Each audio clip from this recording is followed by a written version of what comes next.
চেঙা সমষ্টিৰ পালহাচি বজাৰত নিৰ্বাচনী প্ৰচাৰ কংগ্ৰেছৰ ২ নং ধুবুৰী লোকসভা সমষ্টিৰ অন্তৰ্গত চেঙা সমষ্টিৰ পালহাচি বজাৰত কংগ্ৰেছ পাৰ্টীৰ ৰকিবুল হুছেইনৰ হৈ গৌৰৱ গগৈৰ বিশাল নিৰ্বাচনী প্ৰচাৰ সভা। উক্ত সভাত সভাপতিত্ব কৰে হাবিজুৰ ৰহমান পালহাচি আজাদ কংগ্ৰেছৰ মণ্ডল সদস্য। উক্ত সভাত সম্বৰ্ধনা অনুষ্ঠান পৰিচালনা কৰে আনোৱাৰ হুছেইন, সাধাৰণ সম্পাদক প্ৰশাসনিক গোমা ফুলবাৰী ব্লক কংগ্ৰেছ। সভাত অলকা লম্বা ভাৰতীয় সভানেত্ৰী মহিলা কংগ্ৰেছ, ৰহিম আহমেদ বিধায়ক বৰপেটা সমষ্টি, ৰফিকুল হক বৰপেটা জিলা কংগ্ৰেছ কমিটিৰ সভাপতি, মৌলানা শ্বাহ আলম জমিয়ত উলামা সভাপতি বছালী, হানিফ আলী সভাপতি গোমা ফুলবাৰী ব্লক কংগ্ৰেছ কমিটি, মিৰ্জুল মল্লিক যুৱ নেতা চেঙা সমষ্টিৰ উপস্থিত থাকে। আজমলক সমালোচনা কৰি গৌৰৱ গগৈয়ে উক্ত সভাত কয় যে AITF-ৰ বদৰুদ্দিন আজমল হিমন্ত বিশ্ব শৰ্মাৰ হৈ কাম কৰি আহিছে। এইবাৰ বদৰুদ্দিন আজমলক ধুবুৰী সমষ্টিবাসীয়ে বিদায় দিয়াটো নিশ্চিত। কংগ্ৰেছ চৰকাৰে সাধাৰণ মানুহৰ পৰা কৰ সংগ্ৰহ কৰা নাছিল, ডাঙৰ ডাঙৰ কোম্পানীৰ পৰাহে টেক্স সংগ্ৰহ কৰিছিল কংগ্ৰেছে।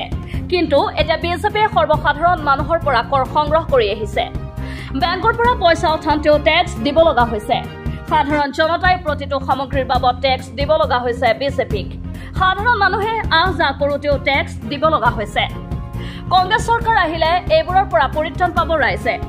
উক্ত সভাত উপস্থিত থাকে ব্লক কংগ্ৰেছ কমিটিৰ বিষয়ববীয়াসকল, মণ্ডল কংগ্ৰেছৰ সভাপতিসকল, লগতে দলৰ মুৰব্বী তথা চেঙা সমষ্টিৰ পালহাচি গাঁৱৰ প্ৰায় ৮,০০০ ভাৰতীয় জাতীয় কংগ্ৰেছৰ দলৰ সদস্য উপস্থিত থাকে।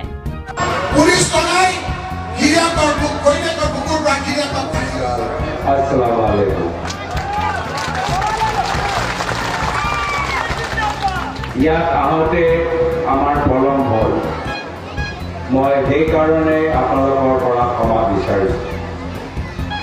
নিৰ্বাচনী বতৰ বেছি দীঘলীয়া হ'ব নালাগে মই ভাবোঁ।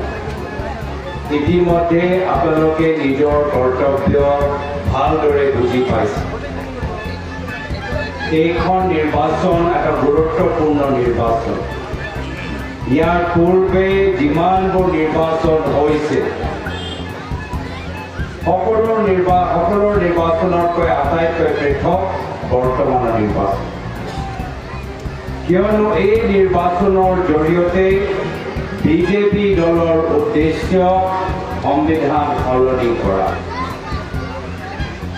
যদি ভাৰতীয় সংবিধান বিজেপি দলে সলনি কৰে, ভৱিষ্যত আমালোকৰ ভোটৰ অধিকাৰ সংকটত পৰিব পাৰে। ভাৰতীয় সংবিধানত লিখা আছে যে প্ৰত্যেক ভাৰতীয় নাগৰিকৰ সমান অধিকাৰ আছে। এই হিন্দু হ'ব পাৰে, মুছলমান হ'ব পাৰে, খ্ৰীষ্টিয়ান হ'ব পাৰে, উত্তৰ ভাৰত হ'ব পাৰে, দক্ষিণ ভাৰত হ'ব পাৰে, সকলোৰ সমান অধিকাৰ। কিন্তু বিজেপি দল চবকে সমান চকুৰে নেদেখে। তেওঁলোকে সমাজৰ এটা বৰ্গ প্ৰথম শ্ৰেণীৰ নাগৰিকৰ মৰ্যাদা দিবলৈ বিচাৰে আৰু বেলেগ এটা বৰ্গ দ্বিতীয় শ্ৰেণীৰ নাগৰিক দিবলৈ বিচাৰে। আৰু সেইকাৰণে যদি বিজেপিৰ লগত যুঁজিব লাগে, তেতিয়া অহা ৭ তাৰিখে আমি ধুবুৰী লোকসভা সমষ্টিৰ ৰাইজে বা বৰপেটা লোকসভা সমষ্টিৰ ৰাইজে হাতৰ চিনৰ ওপৰত ভোট দি আমি কংগ্ৰেছ দলটোৰ জয়যুক্ত কৰি ৰাখিব। কংগ্ৰেছ দল জিকিলেহে আমাৰ ল'ৰা ছোৱালীৰ ভৱিষ্যত আমি নিৰাপত্তা দিব পাৰিম। কংগ্ৰেছ দল জিকিলেহে সংবিধানৰ ভিতৰত যি অধিকাৰ আমাক দিয়া গৈছে সেই অধিকাৰবোৰ সুৰক্ষিত থাকিব। কংগ্ৰেছ দল জিকিলেহে ভৱিষ্যত আমি ভোট দিয়া অধিকাৰ আমি পাই থাকিম। সেইকাৰণে ছাত্ৰ ৰাইজ, এই নিৰ্বাচন যথেষ্ট গুৰুত্বপূৰ্ণ।